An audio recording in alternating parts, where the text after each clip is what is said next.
नमस्कार, इन खबर में आपका स्वागत है। मैं विद्या शंकर तिवारी हूं। महाराष्ट्र में संकट बदस्तूर जारी है। कांग्रेस और एनसीपी की तरफ से कमेटियों का गठन हो गया है, बात चल रही है।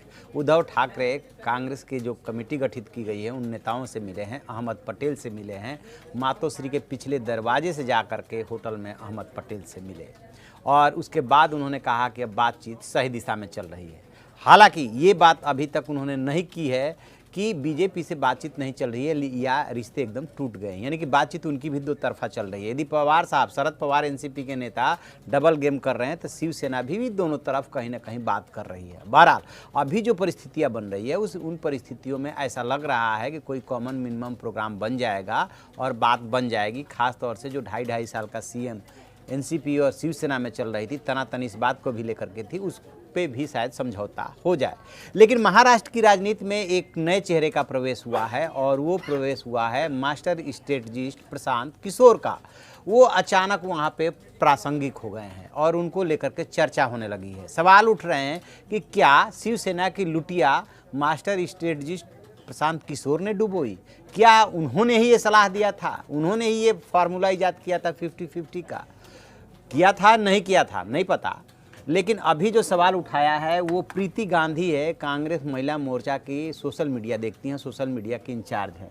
उन्होंने एक लाइन का जो है ट्वीट किया है और उसमें लिखा है कि प्रशांत किशोर ले डूबे।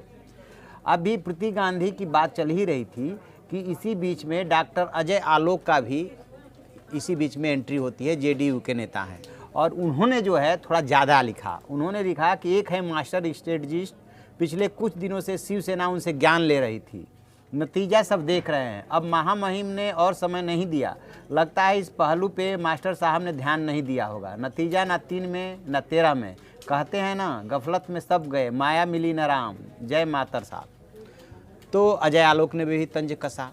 अब क्या वाकई में प्रशांत किशोर का कुछ इस पूरे प्रकरण से लेना देना है? तो मैं आपको याद दिलाऊं कि लोकसभा चुनाव से पहले जब शिवसेना और बीजेपी में तनातनी चल रही थी और जेडीयू से भी प्रशांत किशोर की दूरी बढ़ गई थी और वो चले गए थे आंध्र प्रदेश में जगन रेड्डी के साथ काम करने के लिए, पश्चिम बंगाल में ममता बनर्जी के साथ काम करने के लिए, उन्हीं दौरान मातोश्री में अचानक एक दिन प्रशांत किशोर दिखाई दिए। तब ये लगा जैसे कि वो बीजेपी के साथ लोकसभा चुनाव में काम कर रहे थे पर्दे के पीछे से, लिहाजा कोई बीजेपी का संदेश लेकर के शिवसेना के पास पहुंचे हैं, क्योंकि उस वक्त बीजेपी और शिवसेना में तनातनी चल रही थी। बातचीत हुई और बातचीत होने के बाद जो है वो वापस चले आए। फिर उसके बाद कभी उनके शिवसेना नेता यानी कि उद्धव ठाकरे से मिलने की उसके बाद कोई चर्चा भी नहीं हुई। लेकिन कहते ही हैं कि मास्टर स्ट्रेटजिस्ट ने ही पहली बार शिवसेना से बातचीत में ये बताया कि भाई कभी तो आप यहाँ के किंग हुआ करते थे और अब जब बीजेपी की ज़्यादा सीटें आ गई हैं तो उन्होंने अपना दुखड़ा रोया होगा कि बीजेपी ऐसे ऐसे भाव नहीं दे रही है, क्या करना चाहिए, कैसे ज़्यादा सीटें जीती जा सकती है। तो उसी दौरान ये बात आई कि आप 50-50 का फार्मूला क्यों नहीं रखते हैं, सीटों से क्या होता है। तब तक कर्नाटक का आपको याद होगा, कर्नाटक का नाटक उस समय सबसे ज़्यादा सुर्खियों में था कि 37 सीटों वाली जेडीएस जो है अपना सीएम बनाने में कामयाब हो गई थी। उससे दुगनी सीटें रख करके भी कांग्रेस उसको सपोर्ट करने के लिए मजबूर हो गई थी। ये बात अलग है कि वो सरकार 1 साल तक किसी तरह से खींची थी, उसके बाद से वहाँ पर जो नाटक हुआ, जिस तरीके से 17 विधायकों ने विद्रोह किया और वो सरकार गिर गई, वो सबके सामने है। आज ही सुप्रीम कोर्ट ने उस मसले को लेकर फैसला दिया है, 15 सीटों पे फिर से चुनाव होने जा रहा है। लेकिन कहते हैं कि प्रशांत किशोर ने ही जो है शिवसेना का मोरल बूस्ट किया था कि आप जो है सीएम की पोस्ट मांगो, बीजेपी देगी।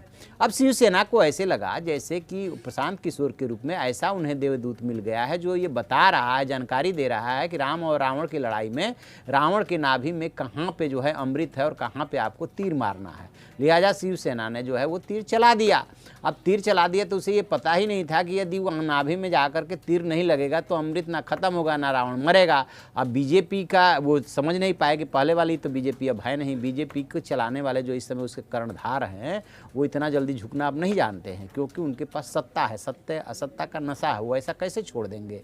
पहले 122 सीटों पे थे, अब वो 105 सीटों पे आ गए हैं। तो शिवसेना की भी तो सीटें घटी है, वो भी तो 63 पे थी, अब जो है 58 पे आ गई है। उसकी भी 56 पे 56 पे आ गई है, तो उसकी भी सीटें घटी है। बहरहाल तो अचानक वो प्रासंगिक हो गया है, उनकी बातचीत चलने लगी है और ये जो अजय आलोक हैं, वो ये कह रहे हैं कि मास्टर साहब ने पूरा मंत्र नहीं दिया, इसलिए शिवसेना गच्चा खा गई।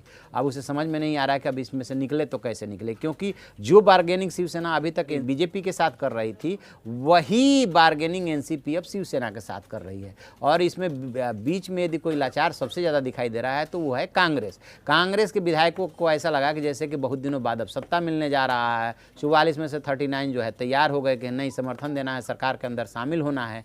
और बाद में पता चला कि नहीं, अब ये तो सरकार ही नहीं बन पा रही है। अब कांग्रेस को ये डर लग रहा है कि विधायक कहीं टूट न जाए। सबसे ज़्यादा मुफीद यदि बीजेपी के लिए टूटने के लिए विधायक हैं तो वो कांग्रेस के हैं। टूट तो एनसीपी शिवसेना भी सकती है, लेकिन शिवसेना ने जिस तरीके से किलेबंदी की है और जिस तरीके से एनसीपी के अपने विधायकों पे पकड़ है तो वो बात थोड़ी दूर की हो जाती है, दूर की कौड़ी हो जा रही है। लेकिन कांग्रेस सबसे ज़्यादा कमज़ोर है। इसी रणनीति के तहत कांग्रेस के सारे बड़े नेता मल्लिकार्जुन खड़गे, अहमद पटेल वगैरह वगैरह जो है मुंबई पहुंचे हुए हैं और अब वो सीधे शिवसेना से बात कर रहे हैं, क्योंकि पवार साहब का खेल उनको समझ में आ गया है कि बीच में असली खेल तो शरद पवार ने की थी। इधर 3 दिन जो है टाइम मांग रहे हैं राज्यपाल से और अपने पार्टनर कांग्रेस तक को बताया तक नहीं था कि हम ऐसे ऐसे टाइम मांग रहे हैं। और पूरा देश यही जान रहा था कि राज्यपाल ने वायदा करके 8:30 बजे तक का और बीच में राष्ट्रपति शासन की सिफारिश कर दी, जबकि सच ये नहीं है। सच ये है कि राज्यपाल ने उनको 24 घंटे का टाइम दिया था। 24 घंटे के बीच में ही वो जो है 3 दिन का टाइम मांगने चले गए थे, बिना पूछे, बिना कांग्रेस को विश्वास में लिए।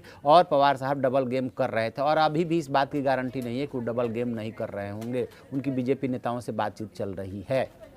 इसकी वजह भी है, एनसीपी को ये लग रहा है कि कितने दिन तक सत्ता से दूर रहेंगे। और उसके चारों पांचों जो टॉप के लीडर है सब ईडी के इंक्वायरी में फंसे हुए, चाहे शरद पवार हो, चाहे अजीत पवार हो, चाहे छगन भुजबल हो, चाहे प्रफुल्ल पटेल हो, सबके ऊपर जो है मुकदमा चल रहा है। सब बड़े बड़े घपले घोटालों में घिरे हुए हैं। तो क्यों नहीं चाहेंगे? वो तो चाहेंगे। पिछली बार भी उन्होंने बीजेपी सरकार का जो है बहुमत साबित कराया था और इस बार भी खबरें जो आ रही है कोई बीजेपी के टच में है। अब बहरहाल देखते हैं कि फिर से नए सिरे से जो बातचीत शुरू हुई है उसमें क्या होता है। लेकिन ये प्रशांत किशोर जो है अचानक वहाँ मुंबई और महाराष्ट्र की राजनीति में प्रासंगिक हो गए हैं। उनकी चर्चा होने लगी है कि इन्होंने ही 50-50 का फार्मूला सुझाया, इन्होंने ही गुरुमंत्र दिया कि अपना सीएम बनाइए, और गुरुमंत्र पूरा नहीं दिया, इसलिए शिवसेना की लुटिया डूब गई।